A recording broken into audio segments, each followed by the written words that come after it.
À votre avis, qu'est-ce qui est présent en plus grande quantité sur votre téléphone? Des photos?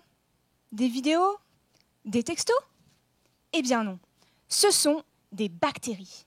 Et oui, les bactéries sont partout, dans tout ce qu'on mange, dans tout ce qu'on boit, dans tout ce qu'on touche, et donc dans notre organisme. Et plus particulièrement, notre intestin en contient des milliards. Ces bactéries sont essentielles au bon fonctionnement de notre corps.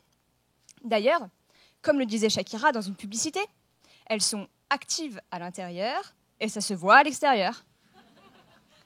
Alors oui, les bactéries intestinales sont bénéfiques à notre santé. Seulement, on ne sait pas encore très bien comment ça fonctionne. Et c'est là tout l'objectif de ma thèse. Pour répondre à cette question, comme Shakira n'était pas disponible, j'utilise un modèle particulier, la mouche. Vous êtes-vous déjà demandé si les mouches possédaient un intestin?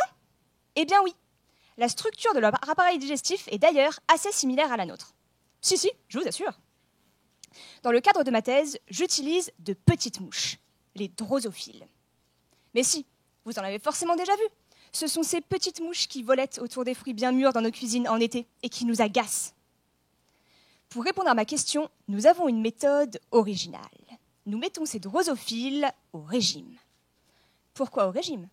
Eh bien, face à une carence nutritive, les drosophiles, comme tous les animaux, nous compris, voient leur croissance ralentie.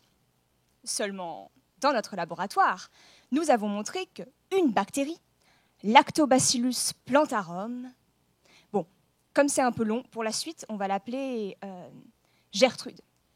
Gertrude, donc, a la capacité d'améliorer la croissance de la drosophile, permettant à celle-ci de grandir plus vite lorsqu'elle est au régime.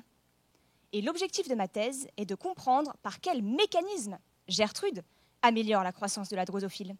Et plus particulièrement, je cherche les gènes de la drosophile dont l'activité est modulée par Gertrude. Alors vous me direz, à quoi ça sert tout ça? Eh bien, figurez-vous que Gertrude est une bactérie qui est également présente dans le microbiote intestinal de l'homme.